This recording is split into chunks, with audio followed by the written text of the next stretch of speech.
आइए students discuss करते हैं फोर्स का फार्मूला जब एक क्यू चार्ज पार्टिकल को वेलोसिटी देके मैग्नेटिक फील्ड में छोड़ा जाता है। फोर्स का फार्मूला है F is Q V cross B।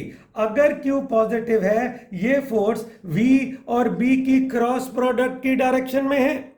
V cross B एक ऐसा वेक्टर है जो वेलोसिटी के भी परपेंडिकुलर है, जो मैग्नेटिक फील्ड के भी परपेंडिकुलर है और जो इन दोनों के बनने वाले प्लेन के भी परपेंडिकुलर है। क्लास 11 से हम जानते हैं किन्हीं दो वेक्टर्स की क्रॉस प्रोडक्ट उनके बनने वाले प्लेन के परपेंडिकुलर होती है।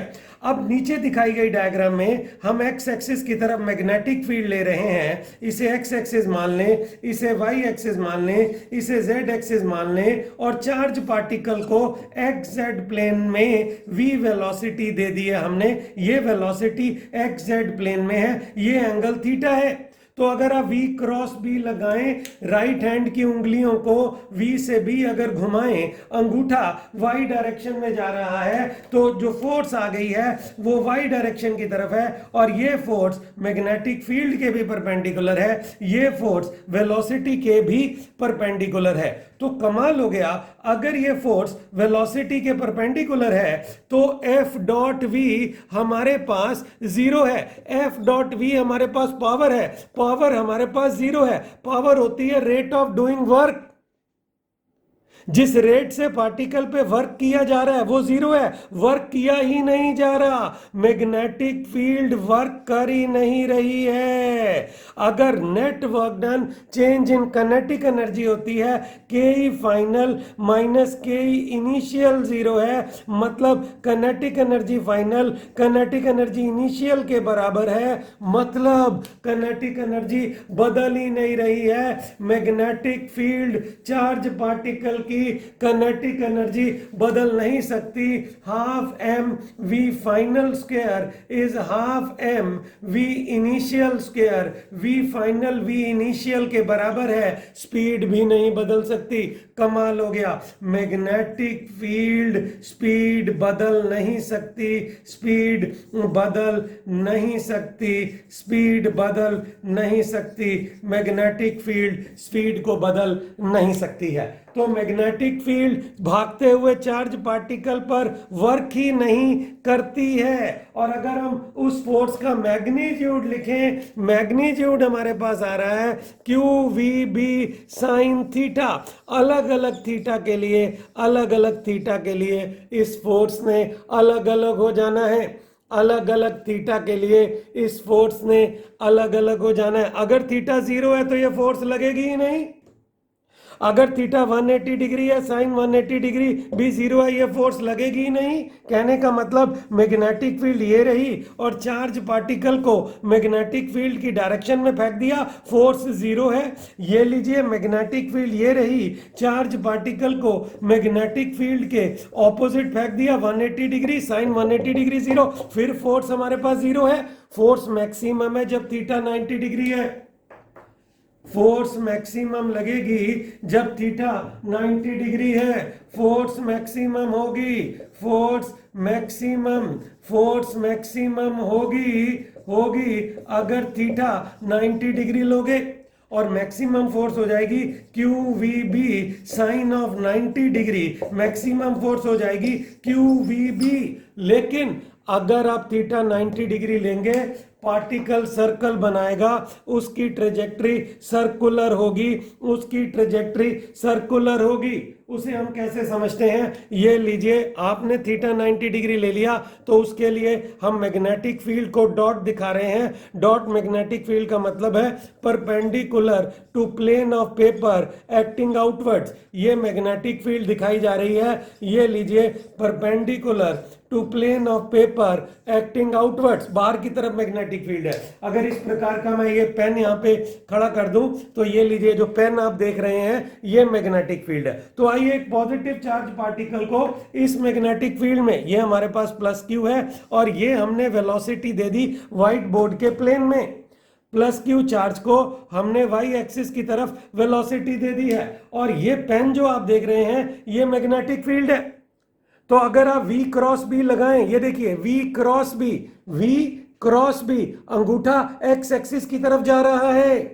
इसका मतलब जो फोर्स लग रही है वो ये फोर्स लग रही है, ये लीजिए फोर्स इस डायरेक्शन में है, v क्रॉस बी। अगर ये वेलोसिटी वेक्टर है, ये v क्रॉस बी, ये रेड कलर का वेक्टर, और ये पेन की जब क्रॉस प्रोडक्ट ली, v cross B, force X axis की तरफ चली गई। अब इस फोर्स ने जो वेलोसिटी के परपेंडिकुलर है, इस वेलोसिटी की डायरेक्शन बदलनी है, स्पीड नहीं बदलनी। ये फोर्स वर्क ही नहीं कर रही, काइनेटिक एनर्जी में चेंज ही नहीं कर सकती, तो ये फोर्स स्पीड बदल ही नहीं सकती, ये फोर्स स्पीड बदल ही नहीं सकती।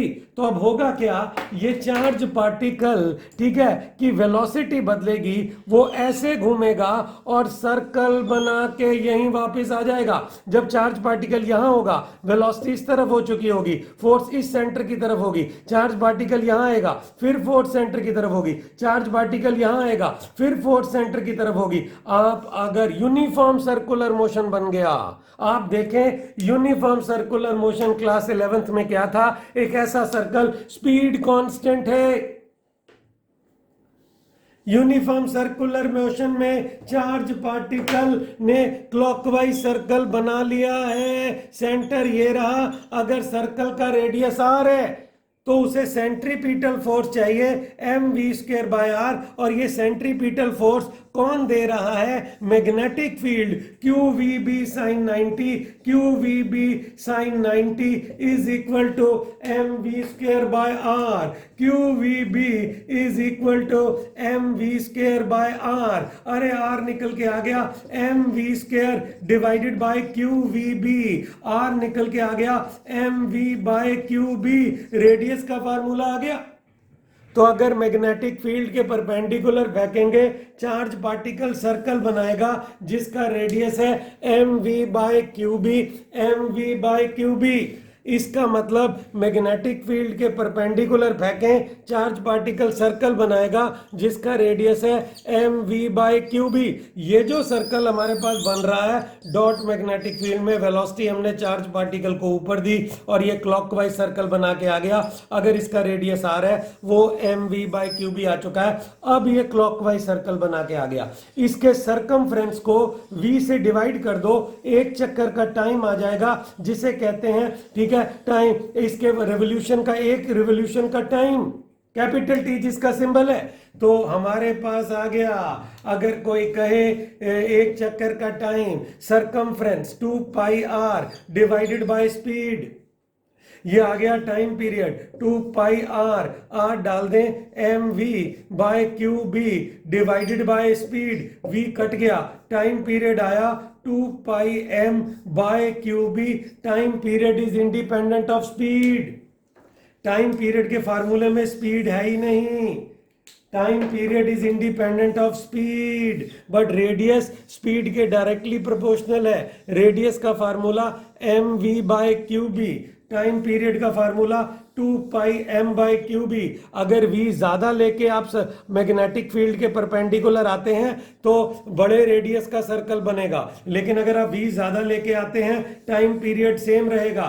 Time period of a charge particle, ठीक है, making a circle in perpendicular magnetic field is independent of speed. Time period charge particle की स्पीड पर निर्भर नहीं करता, रेडियस चार्ज पार्टिकल की स्पीड पर निर्भर करता है। अब इतनी सारी जानकारी हमें मिल चुकी है, और इस जानकारी में अगर हम तीन चीजें फिर से या रिवाइज करें तो बात यह है कि जो फोर्स का फार्मूला है वो QVB sin थीटा है। अगर थीटा 0 हो गया, इस फोर्स ने 0 हो जाना है। अगर थीटा 180 डिग्री हो गया, इस फोर्स ने 0 हो जाना है। अगर थीटा 90 डिग्री हो गया, फोर्स ने मैक्सिमम हो जाना है और QVB हो जाना है, और चार्ज पार्टिकल ने सर्कल बना लेना है, और उस सर्कल का रेडियस है हमारे पास mv डिवाइडेड बाय QB। उस सर्कल का टाइम पीरियड है 2πm डिवाइडेड बाय QB। अगर इसे रिवर्स कर दोगे फ्रीक्वेंसी आ जाएगी QB divided by 2πm।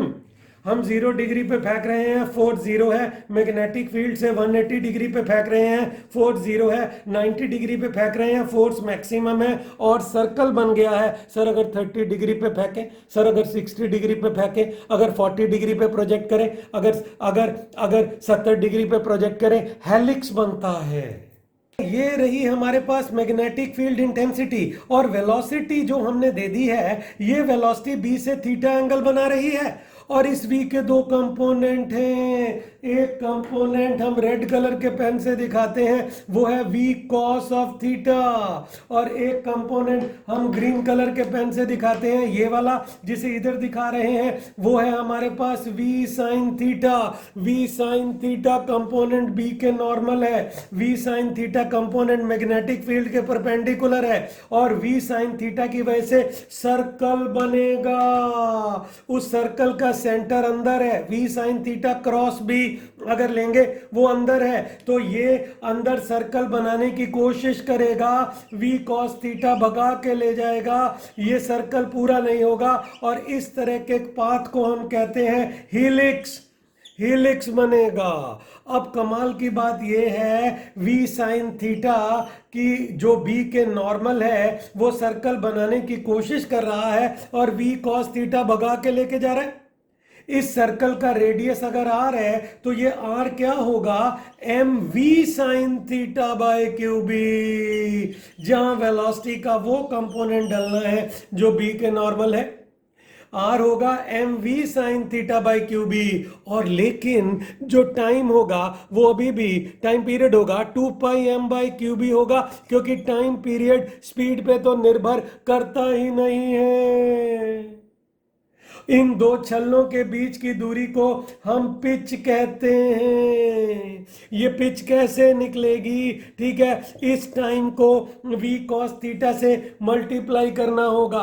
v cos theta velocity का वो कंपोनेंट है, v cos थीटा b के पैरेलल है। ये वेलोसिटी का वो कंपोनेंट है जो चार्ज पार्टिकल को b की तरफ भगा के ले जा रहा है। तो पिच होगी v cos theta into capital T।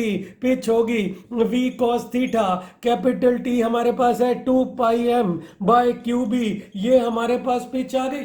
तो अगर हम 30 डिग्री पे फेंकेंगे, हेलिक्स बनेगा। अगर हम 60 डिग्री पे फेंकेंगे, हेलिक्स बनेगा, हेलिकल पाथ होगा। v sin थीटा वो कंपोनेंट है जो b के नॉर्मल है। v cos थीटा वो कंपोनेंट है जो मैग्नेटिक फील्ड की तरफ है। दोबारा से हम इस डायग्राम को दिखा देते हैं। ये रही हमारे पास मैग्नेटिक फील्ड, ये रही हमारे पास वेलोसिटी, ये एंगल हमारे पास है आपका theta.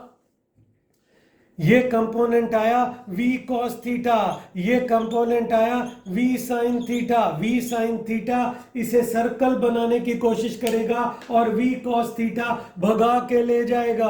v sin theta circle बनवाएगा, v cos थीटा भगा के ले जाएगा। और इस प्रकार से हेलिकल पाथ हमारा बनेगा। इसे हम क्या कहते हैं, पिच कहते हैं। हेलिक्स का जो रेडियस होगा वो हमारे पास क्या होगा, आपका mv sin theta divided by Q B. और जो पिच होगी वो हमारे पास क्या होगी, v cos theta into capital T। Capital T speed पे निर्भर नहीं करता, कैपिटल T डलेगा 2 पाई m बाई क्यूबी। तो ये आपने देखा, चार्ज पार्टिकल की मोशन को आप समझ गए, चार्ज पार्टिकल की मोशन को आप समझ गए। तो अब आपको समझ आ गया है, फोर्स हमारे पास है Q V B sine theta. Theta 0 डालेंगे, फोर्स 0 आएगी। थीटा आप 180 डिग्री लेंगे, फोर्स 0 आएगी। थीटा 90 डिग्री लेंगे, फोर्स मैक्सिमम आएगी और सर्कल बनेगा। थीटा 30 डिग्री लेंगे या 60 डिग्री लेंगे, ठीक है, 70 डिग्री लेंगे, हेलिक्स बनेगा। वीडियो अगर अच्छा लगा है लाइक करें और ऐसे वीडियोस देखने के लिए चैनल को सब्सक्राइब करें। Thank you.